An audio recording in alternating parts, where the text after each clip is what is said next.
Good morning, everyone. I'm excited to finally get a chance to converse with Kit Cross. She's been going to Antarctica for many times, which I'm sure she'll tell me. So today we're going to chat about Antarctica, even though I know she is well traveled and goes to some amazing places, and it's taken us, I think, a good year or so to just to connect and find a time when we can both chat. So welcome, Kit. Thank you. Thanks for asking me to do this. I'm always excited to talk about travel.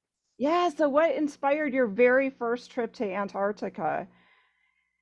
It's kind of a long roundabout story, but end of story is I had come back to Canada. I'd been at sea for 15 years working on ships. Oh. And when I came back to Canada, I sort of bounced around for a while trying to figure out how I was going to make a living. And courtesy of the Canadian government, there was a program called Second Career. Thank you very much, Canadians, for your taxpayer dollars. Um, I took a course called Outdoor Adventure Naturalist, which was a 2-year guiding program. Oh, wow. Um, it actually took a little bit of dancing to convince the government authorities that were going to do that, because I think what they thought you would do is go and take the 6-week truck driver training course Yeah. or the computer programmer thing. And when I told them that they were going to pay for me to go to school for 2 years and take this guiding program, they were a little hesitant. So I had to talk my way into it.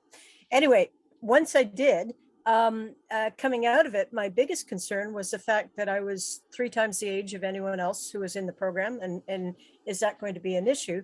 And what I discovered is that I was top on the list of people to get hired because of my background and experience. And that was a lot more interesting than the fact that I was 20 something and you Right. know, capable of moving mountains with a single finger or whatever they thought I was Yeah. going to. Anyway, long story short, there was an outfit based out of Canada that was doing expeditions down to Antarctica. And I thought, in of all the places in the world that I haven't been to yet, Antarctica is one of them. So why don't I give it a go? And I did. I went down and spent a season in Antarctica back in 2017. Wow, that is amazing. So when you say you spent a season, how long is the quote season? Well, for me, it was a 3-month contract. It could have been longer than that or shorter than that, depending on what the time is. So what typically happens is folks will come down to, say, some port like Ushuaia, which is at Cape Horn. It's down at the south end of South America. And they will hop on a ship and they will go either to South Georgia and the Falklands first and then the Antarctic Peninsula, or they'll go straight to the peninsula and they'll spend 10 days.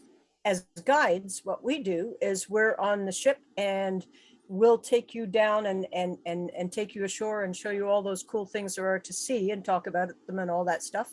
And then at the end of your 12 days or 14 days or whatever you've done, you'll come back to Ushuaia, you'll get off the ship, and we'll be standing there welcoming the next group that comes on, and Wow. then we turn and go back. So that's how we end up doing a season down there. Yeah. Oh my goodness. That is amazing. So how many times do you think, well, then you've spent months down there essentially over the course of your lifetime. I have done. I did the season in 2018 and swore up and down I was never going to do it again, and then got approached last year by another outfit, a new one called Viking Expeditions. Some of your listeners might know about Viking cruises because they do river cruises in Europe, and they also do ocean cruising now. Well, they've got a new branch called Expedition, and they have 2 purpose-designed ships specifically for expedition type things. So they're heading into Antarctica and into the Arctic and the Great Lakes, and if you were ever on a river cruise before, or if you were ever on one of those lovely cruises up to Alaska, this ain't that. This isn't that. So how many people are in these groups? Is it smaller? Is it more rugged? Maybe speak a little bit about that. Yeah, it is. So when you go to Antarctica, the way it works is because of the IATO. IATO is the governing body that tells you who and what can go to Antarctica, because we're very, very concerned about keeping it as pristine as possible. Right. The only thing that people that are down there with not ownership of the continent, because there's no such thing as ownership of the continent, but the countries that maintain presence there, the only thing they can do is scientific research. Right. So we're very, very specific about making sure that our impact on the continent is as little as possible. So what will happen is the ships will be small. They're going to have typically less than 300 people on them. If they have any more than that, up to 500 people, they're extremely limited in terms of where they can actually stop. You're not allowed to take, in most places, you're not allowed to take any more than 100 people ashore at a time. And we're very strict about that so that we're not impacting the critters any Right. more than necessary. And in some cases, you can only take 40 or 50 people ashore at a time. And if that's the case, you'll find that your ship, excuse me, your ship with 300 people just won't stop at that location, Oh because yeah, there's no that way just that you could practically get people off and have them have a look around and get back on and make sure that everyone gets a chance to do it. So the way it works is typically your ship is moored in the harbor, and then we will put people onto what we call zodiacs. Some people know them as rib boats. So basically, it's a big old rubber boat right. um, with an outboard engine on it, and it will take generally up to 10 people per. And then you take those people ashore, and then you'll take them for a little walk through the penguin colony, or up to see the seals, or whatever the interesting thing is there. The other thing that you might do is you might do a cruise along the shoreline, because sometimes some of the critters are much easier. It's much easier to view them and learn a little bit about them if you are away, if you're offshore. For example, you might see a penguin colony where it's not practical for the boats to get in without disturbing the penguins, but you can Right. see them really well from the sea. And then the other opportunity is you might find yourself cruising around, and all of a sudden a humpback whale pops his eye up right next to your boat. Oh my gosh. Wow. That's amazing. Yeah, you'd never get that if you were on one of the shore tours. No, you wouldn't. No, it would be a complete no, that wouldn't happen. You wouldn't get that perspective. How Yeah, cold is it? How are people preparing to go, and what should they think about wearing? Is there garments provided? And that's a very good question. And my best advice is check very, very carefully, not with your travel agent, but with the written material that your your outfit provides, and find out what they provide and what you need to bring. Typically, what has been happening is most of the outfits will provide you with a waterproof jacket hmm. and waterproof pants and boots, waterproof boots. And then you need to put together all the underlayers that will go underneath that. So everyone thinks that Antarctica is really cold. Yeah. The truth is, you're actually down there in the middle of their summer. So the Okay. temperature is running between about -3 and +3 Celsius. Sorry, double it and add 32. So +3 is 6, 16, 26, 36, 38, about 38 Oh, degrees. okay. Yeah, something like that. So not extraordinarily cold. Right. Um, but what I wear when I'm working is I have a pair of fairly heavyweight long johns and a fairly heavyweight long john top. Over top of that, I will put my rain pants, because they're a little bit heavier than the ones that you would be provided as a guest. I would just put the rain pants, then my boots. I wear a gaiter around my neck, so Okay. a buff, and then I wear a toque, a woolly hat. Do you know what a toque is? Yeah, The I've seen Australians them. call They're it a kind of beanie. like, yeah, and it kind of comes down over your ears, and they can be fleece or pretty Yeah, heavy. Yeah. yeah, yeah. Something like that. Some kind of a wool hat that'll go down over your ears. And then I have two pairs of gloves. I have a pair of glove liners, which I wear when it's not really cold. And when it does get really cold, I'll take them off and I'll put on my ski gloves. Okay. And then I'm nice and warm. I'm as comfortable as I ever need to be. Yeah. That's good to know for people. Yeah. So But that's the easy money says, look at the packing list that the company sends you and follow that, because then you'll know exactly what it is you're supposed to bring. right, right. So as far as gear, when they take the little walkabout, are they allowed to bring a camera? Because again, you want to be careful to impact, not touch, and things like that. Yeah, absolutely. Of course you are. So we do some things. We do something called biosecurity. So if you're going to bring your wee backpack, it's going to have a whole bunch of little pieces of Velcro where the cover sticks down with this piece. Before you get off the ship, we'll take you down and we'll do what we call biosecurity. And what that means is we're going to take a vacuum cleaner and we're going to hoover out every single inch of your little backpack and go. We're going to go into the Velcro and pick out anything that might be a piece of grass or a piece of seed or something so that it doesn't get distributed onto Antarctica. And once that's been done once, you're good because you're not going to be doing anything except moving Antarctica stuff to the next Antarctica place. Right. But we're quite conscious about that. So for sure, you could take a little backpack with you. Camera is a great idea. I know that you're a photographer, so this is probably worth having a think about. People often ask, what's the best camera to take for this sort of thing? Well, April, I don't know what you think, but I think that the best camera is the one that you've got in your hand when the picture stands in front of you. Yeah, no, that's exactly what I tell people. I always tell people don't buy a brand new camera right before you go because a lot of these digital cameras, you're all the buttons, you want the camera you really know how to use because that penguin walking right in front of you or getting in, you got to be able to push the button and get the shot. Yeah, and if you do have one of those kind of cameras and you're getting a little baffled and can't quite figure out where the on button is, pull your cell phone out and take the picture because the cell phone pictures are as good as anything.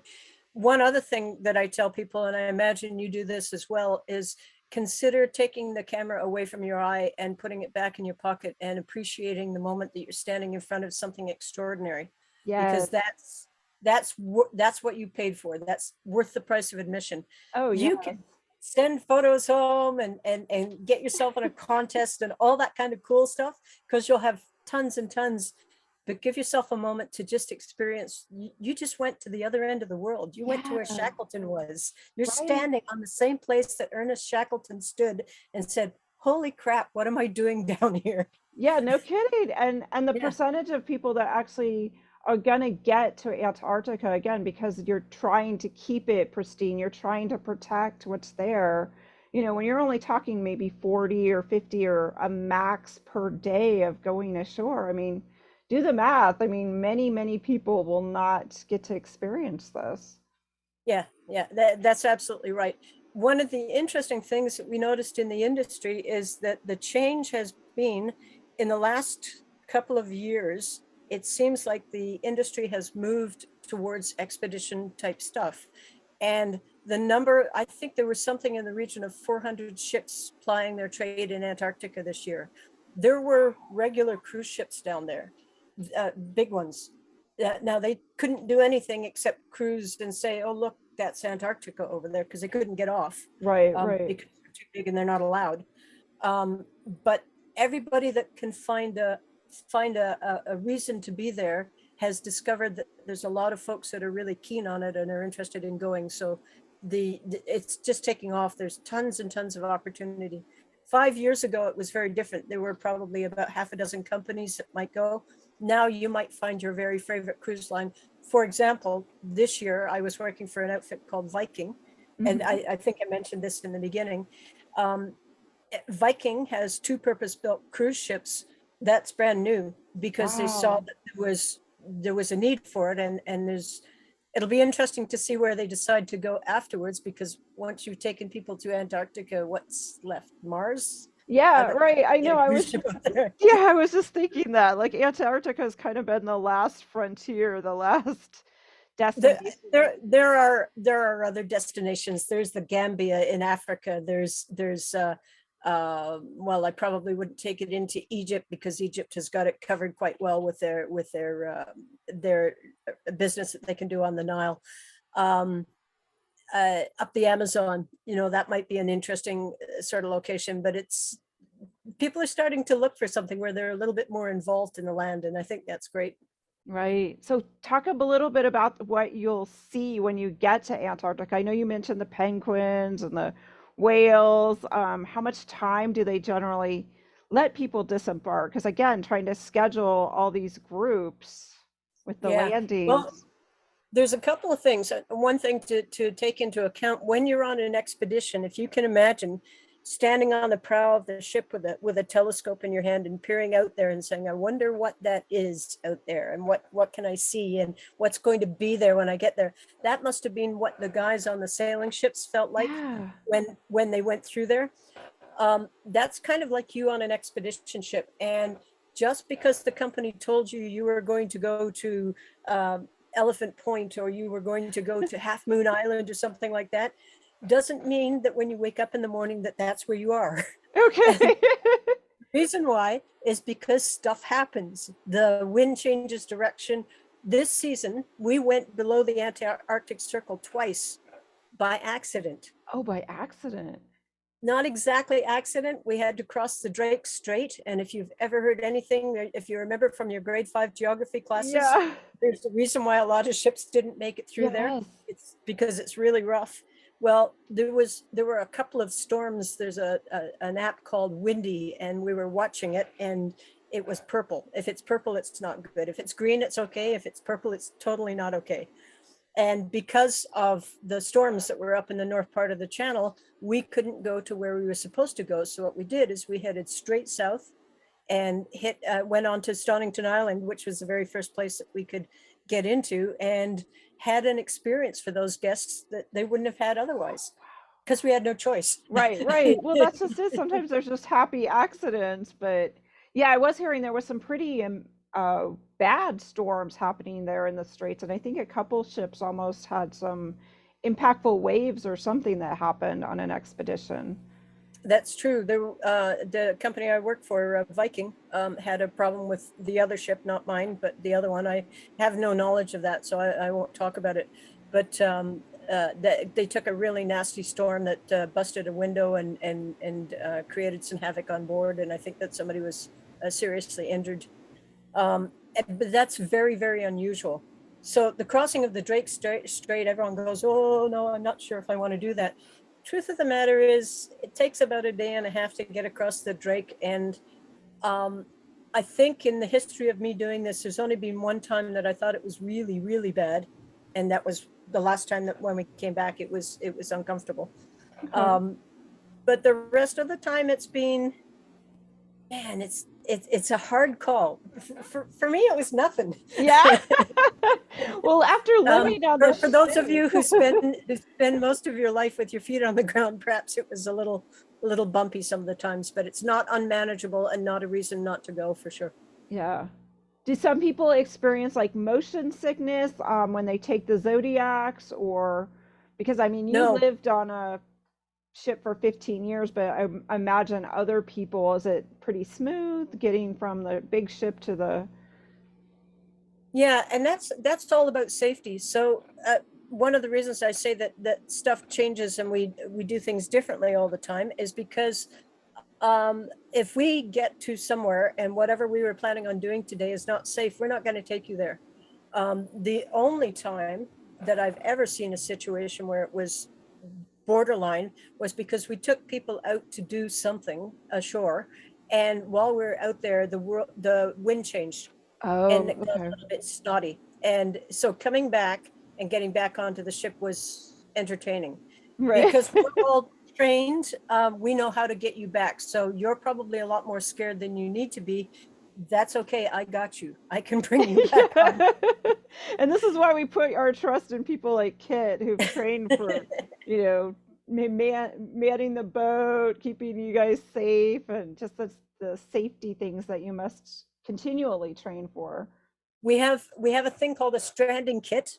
And you'll see it every time you go ashore. I'll just tell you a bit more about what you're liable to Yeah. see when you get there. But the stranding kit is the first thing you see. And what that's for is if we get you ashore and for some reason or other the weather does the turn and we can't get you back to the ship, you can camp. We Oh, have everything okay. you need. Well, that's good. We hope it's never going to go like that, but at least we're prepared if something did get a little bit sideways and things. And I'm afraid you won't be getting canapes on a silver tray and glasses of champagne when we do that. But you will be warm-ish and dry-ish and sheltered, and nobody is going to die from exposure. And then you'll live to tell the tale, and boy, will you have a great one when you get back. Right. And I'm sure you have But some the rations or provisions for for not. Yes, as I said, they're not necessarily canapes on a silver platter, but but definitely you'll be fine. In case you want to know, it takes 48 days before your body starts eating its own internal fat. So you're okay. You don't really need to have anything to eat for a while. And we've got all the water you need, because you do need that right away. Yeah. So talk I'm about kidding. I'm kidding. no, I know that's okay.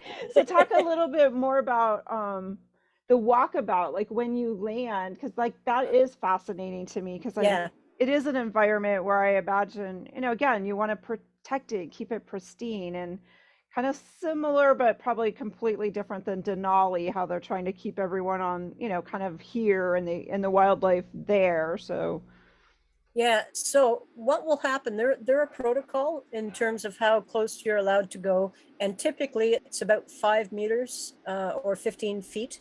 okay. Is You're not meant to approach any closer than that to any of the animals, but you will actually be walking straight into a penguin colony. It's not a zoo. You're walking into the penguin's home or the seal's home and stuff. They're depending on the time of year you go, and that's really important, and maybe I'll make a mention Yes. of that in just a second, but um, you might be, and the actual location that you go to. So for example, if you decided to include South Georgia and the Falklands on your trip, and I 100% agree that if you can possibly manage to include South Georgia and the Falklands, you should do it, because it's the icing on the cake as far as I'm concerned. Oh, Um, okay. anyway, what will happen is you'll get ashore, and then there'll be a whole bunch of climbing around. So this is a thing where you need to be thoughtful about what your limitations are, Okay. because there is no cool little path and nice stairs and stuff. You might find yourself scrambling across rocks on a beach and making your way up through a snow. In one case, there was a bit of a walk up a hill, and we were able to build steps into the snow so that people could sort of walk up it. But after that had been going on for about 3 or 4 hours, that had actually turned into a toboggan slide. Right. I was just gonna say that's just gonna ice up at some point. Yeah. Yeah, so there's only so much that we can do to help out. A lot of it has to do, you have to have some common sense and decide whether or not that's okay for you or not okay for you. We typically will give you hiking poles to help out, because that's very often a good thing. And then you'll get to a penguin colony where there's something interesting going on, for example. And in the penguin colony, um, once you get to where our location, we've usually set up an area that you can go and you can view. And if a penguin comes up to you, that's okay. Okay. Um, you have to stay 5 meters away from the penguin, but you don't need to back off, because that might not be safe. But if a penguin comes up to you, because they're quite often quite curious about who you are, and they'll come right up to you and they'll look at you. What you can't do is you can't lean out your hand and pat it on the head. Okay. So Yeah. definitely, as just stand there and experience the moment. One of the other interesting ones are a thing called the fur seal, and the fur seal can be quite aggressive. Oh. And a couple of times I've had to walk people through, and this is something where I will stand at the front of the group and I'll walk. And if a fur seal comes up and starts to do a bluff charge, and they're about maybe 3 feet high, Oh, really? could be a Okay. little bit higher than that. If it does a bluff charge, and the fur seals are the ones that can sit up on their flippers and they can run across the beach, as Yeah. opposed to the other ones that look like slugs. Right, right, As right. as the fur seal comes running across the beach and comes up at you, he's got his teeth out and he's going like this. And Yeah. so I take my hiking pole and I just put it down on the ground in front of me, and I look it straight in the eye, and I just go back and go, and that's enough. And the fur seal will back off, and then we have a little bit of a path through there. So occasionally we Interesting. have to not interfere with the critters, but just let them know that it's okay for us to pass here, and that Right, we're right. not going to be hurting anybody. Right. And You're then not on a the other side threat. of that, the reason that you did that was the reason that you passed through the fur seals is because there might be Gentoo penguins or Adelie penguins or something up there that you've gone to see, or some bird nesting or something. Oh So my goodness. So what months of the year are we talking that travelers are going to this? You mentioned that you would share that a little bit. yeah, so typically now what's happening is the companies are stretching a season, and Oh, they're going from the beginning of October until it appears the end of March. I have to tell you that the last trip I did down there was March 1st to March 14th, and then we started heading up through the Chilean fjords. We were amazed that our company was still down there in March. And then we heard that there were other companies that were staying until the end of March. wow. My personal opinion is bad idea. Okay. What's happened is all the penguins have had their chicks. The chicks have fledged. The penguins have molted. And so everybody is starting to do other things. They don't migrate exactly. They just go to the edge of the sea ice, but they are not around in great quantities anymore. The whales have started to think about heading up to their breeding grounds. They'll go up as far as Galapagos and have their calves up in Galapagos, and then make their way back down to Antarctica to feed once the summer comes again. So all that change has started to happen by the beginning of March. If you look at what the travel agents are offering or what the tour operators are offering, you'll see probably discounted trips in March and discounted trips in October. You have to think about why there's a discount. Okay. And and the difference might be in October, it's not quite the end of winter. Oh, So you'll find yourselves with piles and piles of snow and maybe not a lot going on. Might be, depends on where you go and what happened with the climate and all that sort of stuff. Same thing at the tail end of March. In our trip, there were 3 or 4 places we were supposed to do landings where we actually get off the ship and we can go ashore. Had to cancel them all. The best we could do is take people for Zodiac trips because the ice okay. had gone in and started to close those places off. So best time of year to go. If you are looking at November, December, January, and into February, those are the hot times. And if you do a little digging, you'll find that whatever you're interested in is happening at that time. So if you're keen on seeing penguin chicks, you might want to look at December and see what's going on in December for penguin chicks, or January for penguin chicks. So it varies. There will be absolutely interesting things going on throughout all those months, but November, December, January, February, and try and avoid October and March, my opinion. Okay. Yeah. So what about the dark skies? Are these areas, or do you get a lot of dark skies to observe the stars and such, or not so much? And we wish. Okay. Yeah. The problem is you're there in the middle of summer. Oh, So that's right. You what just you're mentioned that. getting is 24-hour sunlight.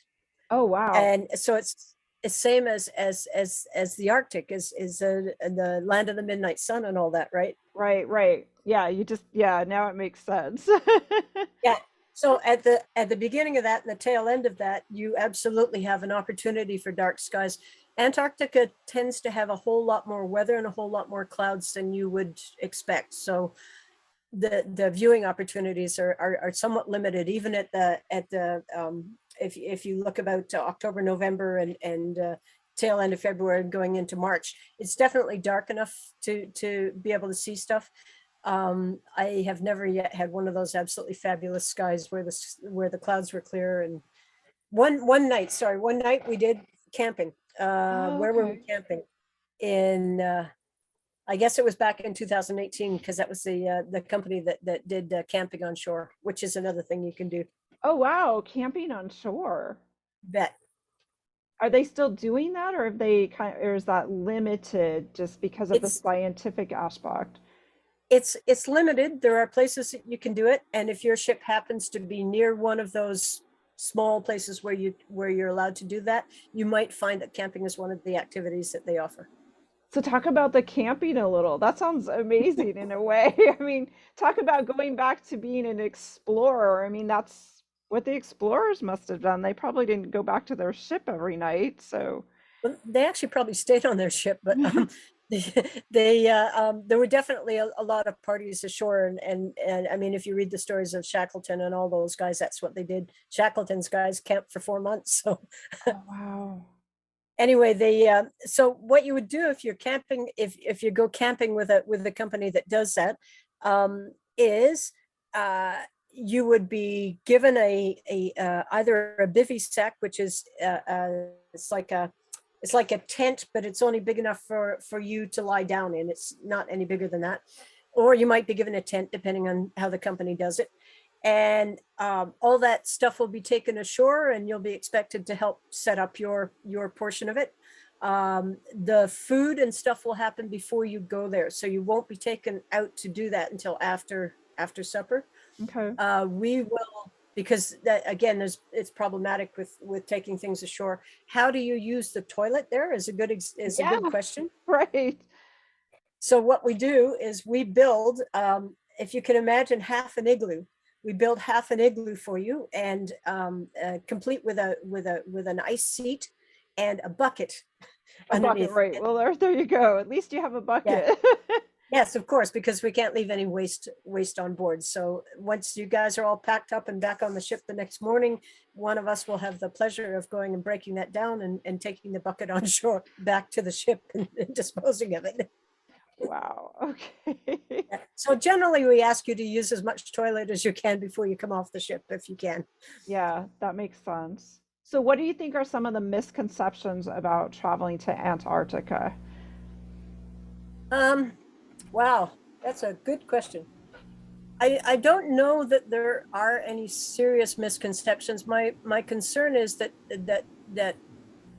uh, people are inclined to. We do when you get on the ship, you'll be sent to an IATO briefing where they explain the rules, and this is what you're allowed to do and what you're not allowed to do, and so on and so forth. And we've had a couple of situations where people have decided to bypass those Oh, rules because they didn't think it applied to them, or they think they paid enough money that they should be able to do what they want. I do remember a group of people coming with a tour director. It was actually kind of interesting. And one of the girls in the group felt that she really wanted to see what this penguin felt like. So she was oh, sort of down, spotted down, and the penguin was coming towards her. And she put out her hand, to try and encourage it to come a little bit closer. And the tour director picked up his umbrella, which he was carrying, and went over and whacked the girl across the top of her head with the umbrella. well, that's one way to stop that from happening. It absolutely did. I'm not sure that I would necessarily have done that. There are other ways to perhaps have conveyed the message that Right? that's inappropriate, but that was his way, and I wasn't going to get in the way. No, yeah. She got the point, but occasionally there are things like that. So I do think that there's a perception that people think that they're in a zoo, and Yeah. and that's absolutely not the case. Our our hope for people that come to Antarctica, why would you come to Antarctica? Why would you bother with that? Well, if you're coming because you're checking off continents on a list, that I suppose that's one reason. It's that's not a really good reason. I wish for everybody. I want everybody that goes away from Antarctica to be so completely blown away by what they saw and the raw power of what they saw and the nature that's in front of them, Yeah. that when it gets to be time to, I don't know, vote in an Yeah. election, Right. and people say, hey, we're thinking of mining in Antarctica, that because you've been touched by what you saw there, that you will say, you can't do that. I'm Right. not going to let you take my tax dollars and do that. And that when people say climate change is not a thing, that you will be able to say, you know, I think it really is. Right. It's Right. made a whole lot of difference down there, and we're losing the sea ice because they told me we were losing the sea ice, and that's habitat, and that's things for critters to eat, and so on and so forth. That's my hope. That's what I hope people get when they go down to Antarctica. No, that's huge. That's really huge. So Yeah. you mentioned that you come to the tip. Is it South Africa again? Pardon me for South America. South America, right? The town that you get that the tourists kind of start and gather. What's that place like? What's that city like? I have never been, so It's- It, I have to tell you, it's a little bit too big for me. It's got about 12,000 people. oh, okay. Wow. Yeah, that is kind of big. I Completely live in it. I live in a town with 3,000 people in it, and there's almost too many people here for me. right. So, um, so Ushuaia is on the southern tip of Argentina. It's as far down in Argentina as you can go. Uh, it's very, very cool. It has history as a penal colony. It was a prison at one point, Oh, and that's all tied into some of their history. It's the most expensive town I've spent time in since I was last in Switzerland, I think. wow. It's Okay. outrageously expensive. Argentina's economy right now is dodgy, and things are every day cost twice as much as they did yesterday. So there's a Really? little bit of that going on. The hope is that you bring everything that you need with you. If you decide to whip into the shop and buy a pair of gloves, you can expect that a pair of gloves that you might have got for $10 in America are probably 45 in Argentina. Oh, wow. You kind of wonder why. I mean, reading glasses. I had to buy a pair of reading glasses and they wanted $35 for them. And I thought, people that live here can't pay $35 for reading glasses. I It was was gonna say outrageous. most of the people that live there aren't making those kind of wages, I wouldn't No, think. no. And I tried to find the shop around the corner where local people might buy their reading glasses, and there wasn't one, but who knows? So it's a pretty little town. It's all about nature. You're right on the edge of Torres del Paine, right at the edge of Patagonia. So my thought is, if you go to Antarctica, add on some time at the beginning or the end of the trip, and include some kind of a 2 or 3 days to go up into Patagonia and do a little bit of wandering around or hiking, or go and park yourself in a lovely lodge someplace, Oh, and nice. just experience what that's all about. So are there beaches there then in this town in Argentina that you mentioned? In What kind of, Ushuaia? yeah, what kinds of foods? Is it a certain influence? Because a lot of these countries have had different, you know, immigrations and people settling them. So it's surprising sometimes when you learn that, British or Germans or whoever brought this or that. Actually, there's a really good pizza place on the main drag. Really? Yeah, Okay, I would never have known that. but the Argentinians are known for steak, and so they do that really well. So there's a lots of places that carry that sort of stuff, because Argentina has influence from all over. You may or may not know this, but apparently all the Nazis from Germany went to Argentina at the end of the Second World War and hid out there. So there's lots of German influence as well. Um, the I'm trying to think of what else there is in there. It's full of trendy little cafes, but Hmm. the trendy little cafes, you'd think you were in downtown LA, or what I imagine downtown LA is like, Yeah. um, with lovely coffees and stuff like that. Um, I'm sure that that's just because of the number of tourists that are coming down. It would be very interesting to see the day after our ship left, how many Right. of those businesses closed up and went back to Buenos Aires, which is where they're all from in the end, and managed for the rest of their winter season, because that's what they were coming into.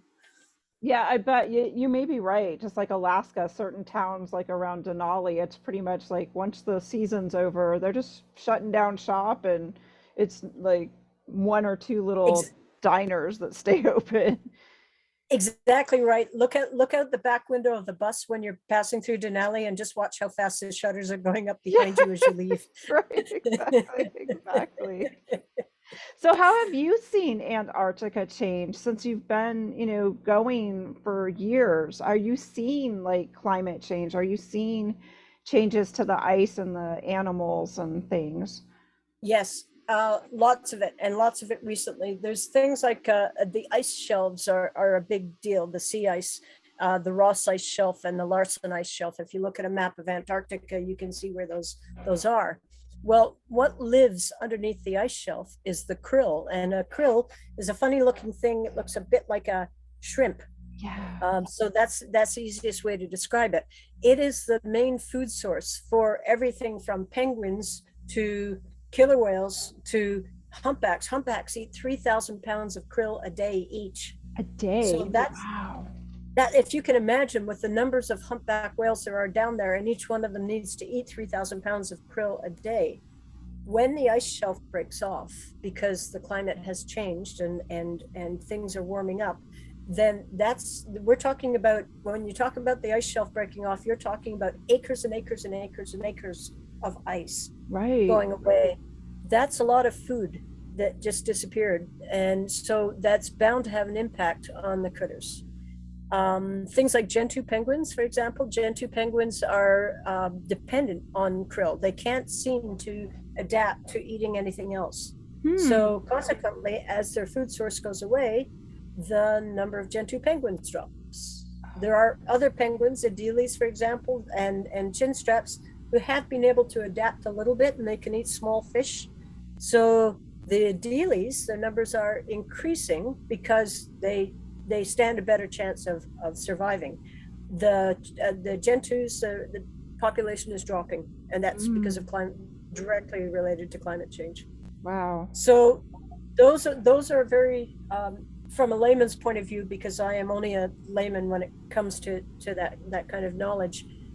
Those are things that I can anecdotally say that I've seen that happen. I've seen the numbers dropping away, and part of the reason is because the food source is going. Wow. If you talk to a scientist, they might have a better explanation of it, but there's some obvious changes for sure. Wow. Incredible. Oh, Kit, this sounds amazing going to Antarctica. So, what's next for you? Because I know you're always traveling and going places and guiding.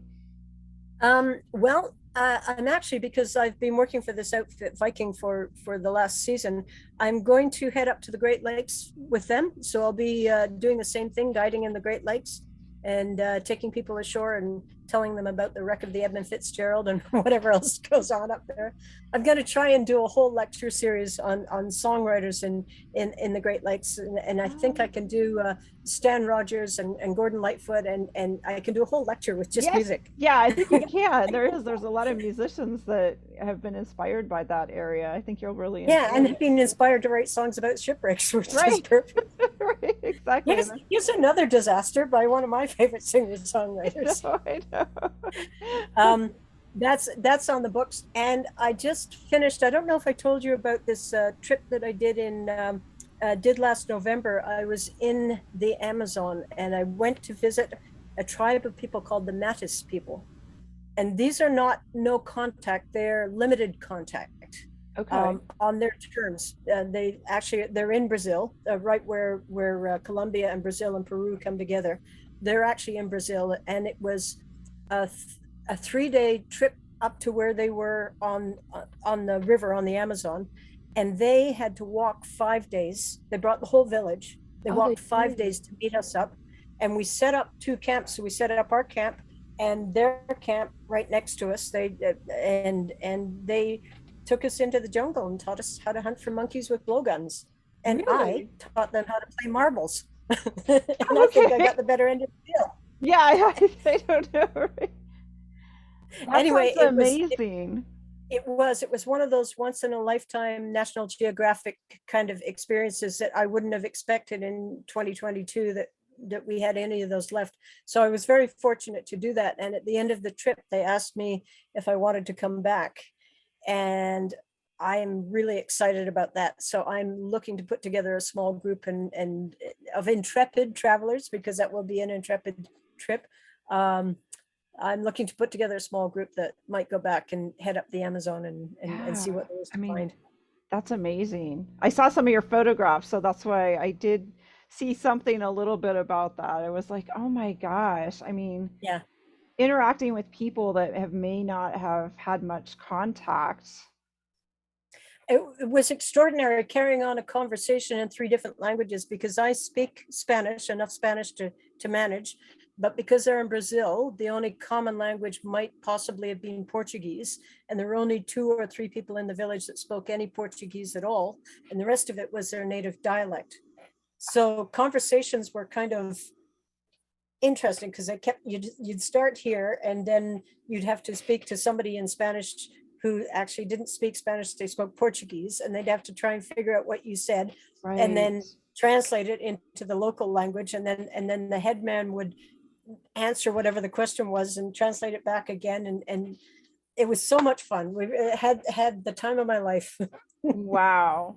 Oh, this is incredible, Kit. So where can people find you if they want to join one of your trips? I don't know, or be on a trip that you're guiding to Antarctica or one of these other amazing places that you've just hinted at. Well, I think two ways. First, you can definitely approach me through my website, which is kitcross.ca. So .ca, not .com. Right. Um, it appears to be inactive right now because it sort of went dormant over COVID. I had just finished. I did a trip to a couple of trips to Guatemala and Peru that were very successful. I put together the finishing touches for a trip that was going to Myanmar, had everything all sorted out, and landed back in Canada on the 28th of February, Right. 2020. And we And know so what that was the end of the happened. world. Oh, no. Not only that, but the military government took over Myanmar, so we can't go there anyway. Yeah. Um, so that's one way. So kitcross.ca, or feel free to just shoot me an email. I'm easy to find on Facebook, and you've got my email address. So through that is absolutely fine as well. Great. Well, we'll share all the information as well with our listeners and our viewers so they can reach out to you, Kit, and view some of your photos and join you on one of these amazing expeditions. I mean, these are life altering, I can only imagine, to have some of these experiences. Well, I'm happy to talk to anybody, and because I'm a traveler more than anything else. So if any of your listeners have questions, there are not too many places in the world that I haven't been to or traveled in or lived in or passed through or know something about. So if you're curious about something and you just want to know whether or not it's possible, shoot me an email or a message, and I'm happy to tell you what I know about it, and you can make up your mind if it's somewhere you want to go. I hear you're going to Scotland. Is that right? Yes, yes, I'm going back to Scotland. I went to Scotland briefly before COVID, and outside of Edinburgh, it was just all the abbeys and the history. And so it just, I don't know, photographically, it just looked really interesting and amazing. So I'm eager to go back. It's very cool. Anybody that's thinking of going to Scotland, if April can take you to Scotland, this is definitely worth the price of admission. One of my favorite places to travel. It's just extraordinary. Well, thank you, Kit. Thank you. And I hope to join you on one of your expeditions because I think I would need your expertise. Someone to pick me up if I slide on my butt. So thank you Well, so my much. little company, Adventures with Kit, is not is typically not up the Amazon without a paddle. The one that I was describing, that's a very Yeah. unusual journey. Generally, what I say about my clients is I say that 40 years ago, my clients were all backpackers, and now they have the hearts and minds of backpackers, but they need something a little bit more than that. And Right. at the end of the day, they'd like to come back to a hotel. They had hot and cold running water and their own room. Yes, I think so. I think that's so true. Right. They still want the down and dirty in the street experience, and to be involved in the culture and be involved in the communities that they're passing through and that sort of stuff, as opposed to seeing it out of the window of a bus. Yeah. But at the end of the day, they need to be comfortable and things. And so I find these absolutely beautiful little family run hotels and stuff. And it's just a great way to see the world, is slow down a little bit and see it from the point of view of somebody walking through town.